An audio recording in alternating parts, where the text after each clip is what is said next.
नीतीश कुमार के शान में कितने कसीदे गढ़ते थे, इंडिया गठबंधन बना, सामाजिक न्याय की बात हुई। क्या इतने कमजोर निकले नीतीश कुमार कि बीजेपी के दबाव में आ गए?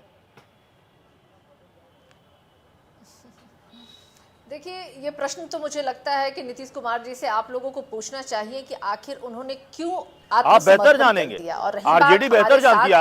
आरजेडी और नीतीश कुमार का संबंध आज का नहीं है, काफी पुराना है। नहीं, हम बेहतर जानते हैं लालू जी और नीतीश कुमार की दोस्ती तो बहुत पुरानी है। नीतीश कुमार जी सब दोनों के एक दूसरे के पेट के अंदर कितना दांत है यहां तक पता है, दांत कट्टी दोस्ती है।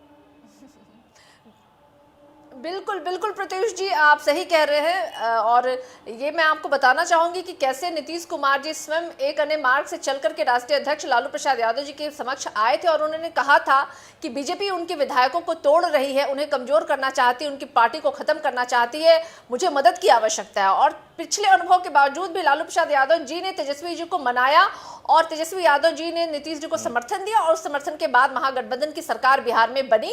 और इस 17 महीने के सरकार में जिस तरीके से तेजस्वी यादव जी ने जो वादे बिहार की जनता को 10 लाख नौकरी देने के संदर्भ में किया था, वो तमाम चीजें उन्होंने की। साथ ही साथ जाति आधारित गणना जो बहुत दिनों से हमारी मांग थी वो भी हुई। उस जाति आधारित गणना के आधार पर 75% आरक्षण को भी बढ़ाया गया। मतलब अनगिनत ऐसे काम हुए, बिहार में निवेश आए, स्वास्थ्य सुविधाएं बढ़ी, शिक्षा विभाग में बम्पर वैकेंसी, इसके साथ साथ कई ऐसी चीजें हुई जो मुझे लगता है कि बिहार की जनता आज निश्चित रूप से तेजस्वी यादव जी को धन्यवाद कर रही है।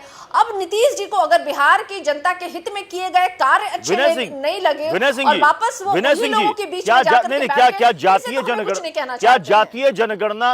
जातीय जनगणना में फंस गई क्या बीजेपी? जो सर्वे बिहार ने लोगों के सामने सार्वजनिक कर दिया, बीजेपी डर गई कि अरे ये तो खेल हो जाएगा।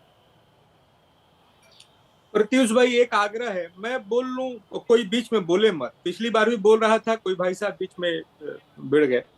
मैं ये कह रहा हूं, बीजेपी के प्रवक्ता ही बोल रहे थे। जी जी, तो फिर भी कोई भी हो, एक आदमी एक ही बार बोले, ठीक है। मैं ये कह रहा हूं भाई जी कि दो लोगों की बातचीत, ज्वाइंट बिहार में तो दोनों एक ही राज्य थे, यहाँ पे घोटालों की फहरिस्त है और घोटाले किस स्तर के हैं। मैं बोल रहा हूँ, कल JSSC का घोटाला हुआ, पेपर लीक हुआ, आम लोगों के का जीवन संकट में डाला गया। वहां पर आप नौकरी दे रहे हैं भाई, नौकरी में जमीन किसकी लिखवा रहे हैं? कोई IRTS की नौकरी नहीं दे रहे थे, बहुत मामूली नौकरियों के बदले में आपने गरीब लोगों की जमीनें ली। तो आप हर बात में मनुवाद मत घुसाइए। मनुवाद के कारण ही लालू यादव भ्रष्ट हुए क्या? मनुवाद के कारण इनको भ्रष्ट होना पड़ा क्या? अरे यहाँ जमीन पर देखिए, कोयला, लोहा, बालू, गिट्टी, कौन सा घोटाला नहीं हुआ है? हर रोज एक नया घोटाला है बिहार में, हर रोज एक नया घोटाला है। और इसको सील्ड करने के लिए आप मनुवाद कहते हैं, बात नहीं बनेगी, ये बिल्कुल बात नहीं बनेगी। और देखिए, आपके जो सहयोगी दल हैं, कांग्रेस ने अभी स्वीकार किया स्क्रीन पे कि हाँ आप दोषी थे और उसके कारण लालू जी जेल गए। आपके सहयोगी दल के अभी प्रवक्ता ने माना कि हाँ लालू जी दोषी थे और उनको जेल जाना पड़ा। और मैं तो अंतिम बात कहता हूँ प्रत्युष भाई, इनके सहयोगियों की लिस्ट देख ली।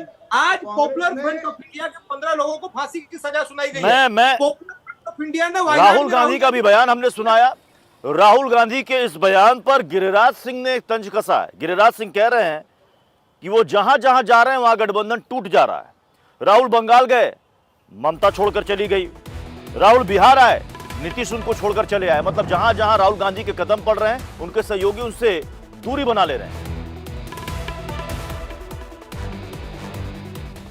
मुस मोटे यहाँ लोड हो, यहाँ राहुल गांधी आए हैं, घूम घाम के जाएंगे यूपी। दौरा किए, बंगाल गए, ममता भाग गई, बिहार आए, नीतीश कुमार भाग गए। तो जहां जहां जा